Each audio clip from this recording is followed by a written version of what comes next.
This is the expansion for Victoria 2 called House Divided. It's an expansion that makes more depth to gameplay, adds things that people have been asking for and making it to a much better game. Victoria 2 at its heart is a political economical game, so it's natural when we're doing an expansion that we're focusing on making the economical game even more deep. One example there is the possibility of investing in other countries when you're a great power. Let's say you're playing France and you think that Belgium is more important to be closer tied to you. Instead of just in the original game when you put diplomatic influence, getting them into your sphere, and while they're in your sphere, you get the economical benefits. We've decided to increase this interactivity and make it into a more fun gameplay.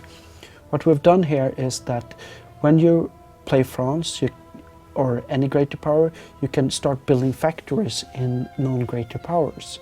The more factories you have built in percentage-wise compared to others in a country means that you get a much larger share of the economy from that country when you have them in your sphere. The politics in Victoria 2 is probably the most in-depth politics system ever in a game. But we've decided to take this even one step further. Now in this expansion you can manipulate how you want the actual voters to believe in. You can go to a state and say we want to encourage liberal parties or encourage conservative parties or encourage socialist parties. And then the party loyalties, the parties of that ideology will start growing and become stronger, and then people will vote from inertia because they vote what their friends and what their fathers have voted for. And also that when a party wins an election in a state, they will get a slight bigger boost in loyalty to that party in that state. So you'll have this weird, or not weird, but cool things like a solid democratic South in the US and liberals in big cities, and then socialists appearing when there are factory workers, and you'll see a different political landscape of the countries. In Victoria 2 we had rebel factions. Rebel factions were basically pops joining together into a faction, and then when they got strong enough they turned into a military uprising. What we've done here instead is to make this more in-depth and more flavor, so that it's not either a military uprising or nothing.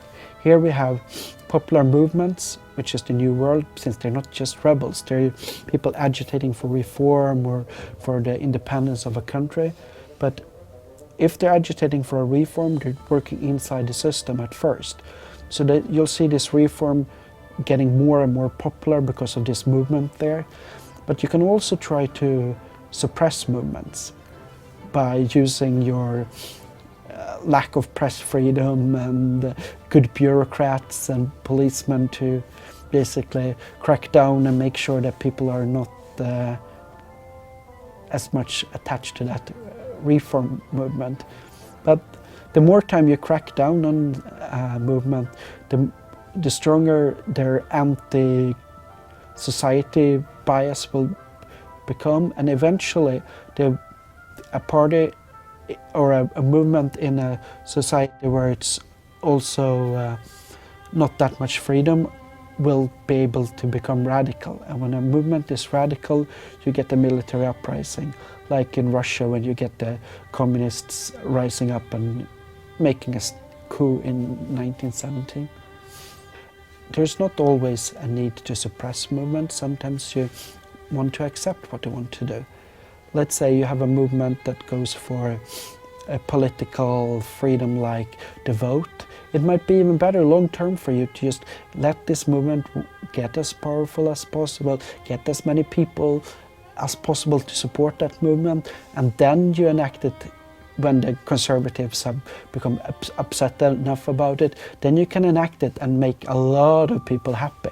So it's about managing when do you want to enact reforms. Should you enact a reform as soon as you can, or should you make it even more likelier that more people are backing it, then more people will be happy with it? Or should you take a risk that it's actually a revolution over a simple matter like the vote?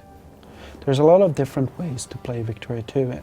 Some people love playing with a democratic state and having as much freedom as possible and letting people vote whatever they want in, and then they roll with the punches and have a large big industry that's fully funded by free capitalists. That's a lot of input and output. And there's also those people that prefer a very, very autocratic state where you don't really let the people have much say and try to crack down on anything and have perfect control over what the economy should be like. And there's the middle way of those people that sometimes let elections go and sometimes not. It's all up to you, and you can forge the society you want in Victoria. One of the things with the military system in Victoria 2 is that it grows kind of unwieldy when you're playing a big country, especially late in the game when you might have like hundreds of units or thousands of units. You're recruiting them, you're mobilizing, then you have to give them manual orders. What we've done in this expansion is to add a concept called rally points. Basically, whenever a unit is built, it would automatically start marching to the closest rally point and then merge with any unit there. Of course, merging is optional, you don't have to auto-merge, but all of this makes it much, much easier to mobilize in a big war.